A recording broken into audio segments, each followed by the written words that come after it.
Chapter 2 complete था। इसका objective हम लोग आज सीखेंगे, है ना। टोटल 10 को ऑब्जेक्टिव है चैप्टर 2 का। बात समझ में आया? तो जितना भी पढ़ाई हुआ है पीछे चैप्टर 2 का, जितना भी पीछे हम पढ़ाए हैं चैप्टर 2 में, उसी के अंदर से ये ऑब्जेक्टिव बना है, ठीक है। क्योंकि एग्जाम में ऑब्जेक्टिव भी आएगा तो ऑब्जेक्टिव समझना जरूरी है। तो पहला क्वेश्चन में क्या लिखा हुआ है, यदि बहुपद x² - 9x + a के शून्यंकों का गुणनफल 8 है। शून्यंकों का गुणनफल 8 है, तब शून्यंक क्या है? गुणनफल का मतलब क्या है कि गुना करके 8 आना चाहिए। पहली बात तो ऑप्शन से हम लोग छाट सकते हैं, है ना। अगर इनको गुना करें -1 और -8 को तो भी 8 ही आएगा, और इसको गुना करेंगे 1 और 8 को तो भी 8 ही आएगा। लेकिन इन दोनों को गुना करेंगे तो -8 आ जाएगा, लेकिन माइनस यहाँ है नहीं। ये ऑप्शन होगा नहीं। बात समझ में आया?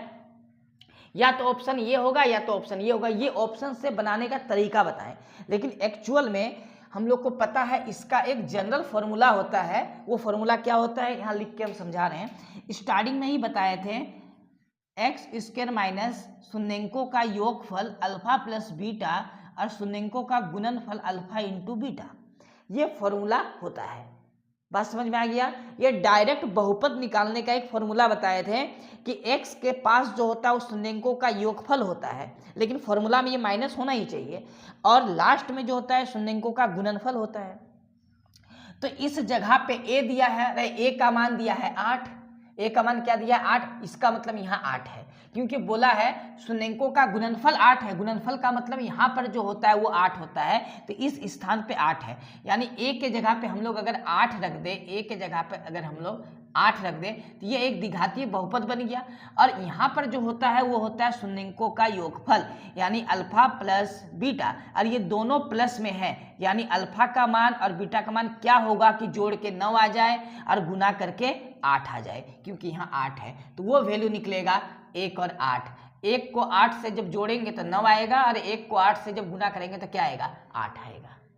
बात समझ में आया? इस फॉर्मूला को याद रखना चाहिए था, क्योंकि अल्फा इंटू बीटा का मान यहाँ 8 दिया है, तो अल्फा प्लस बीटा क्या होगा 8 जोड़ 1 होगा या 1 जोड़ 8 होगा, क्योंकि 1 जोड़ 8 9 होता है, 8 को 1 से गुना करके 8 आएगा।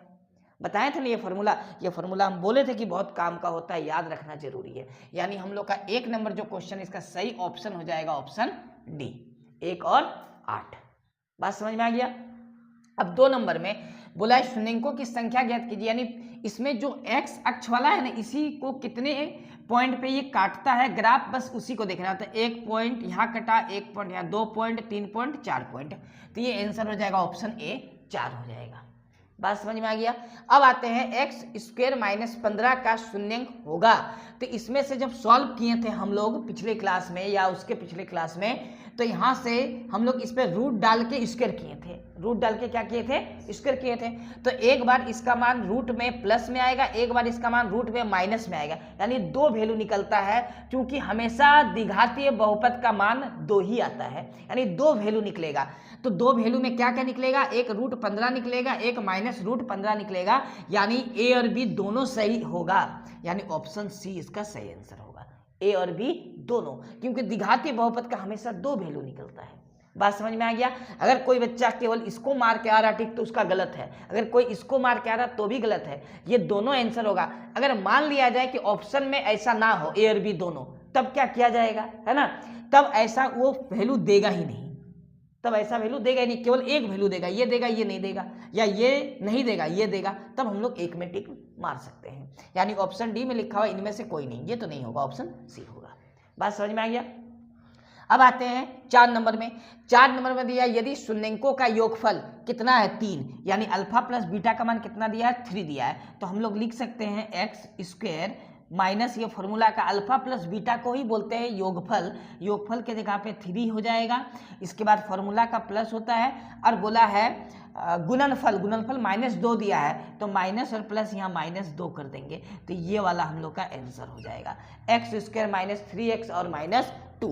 तो किस ऑप्शन में है? ऑप्शन नंबर सी में है। डायरेक्ट ये फॉर्मूला याद रखना है, मान बैठा देना है, आंसर हो जाएगा तुरंत एकदम, है ना।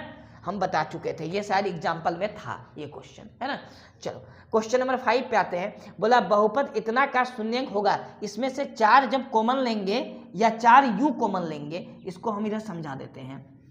जब हम लोग इनमें से 4u कॉमन लेंगे तो यहाँ बचेगा u और बचेगा प्लस में 2, बराबर में क्या लेता है 0 दोनों का। तो इसको भी एक बार 0 के बराबर लेंगे, इसको भी एक बार 0 के बराबर लेंगे, तो 4u बराबर 0 में u का मान 0 आएगा, तो 0 कहाँ है, यहाँ पर है, ठीक है। और उसके बाद 2 इधर जाएगा तो प्लस से क्या होगा -2 यहाँ है, यानी आंसर में हम लोग का 0 भी आ रहा है और -2 भी आ रहा है, यानी ए और सी दोनों सही है। तो ए तथा सी दोनों, तो हम लोग का ऑप्शन डी हो जाएगा, ए और सी, ऑप्शन डी हो जाएगा ए और सी, है ना। इस टाइप का क्वेश्चन एग्जाम में आ सकता है और हम लोग का एक्सरसाइज में शायद इस टाइप का क्वेश्चन सॉल्व किए थे, जिसका 2 आंसर आया था, एक आंसर आया था 0 और एक आंसर आया था -2, यानी सही ऑप्शन हो जाएगा ऑप्शन डी, ए तथा सी दोनों।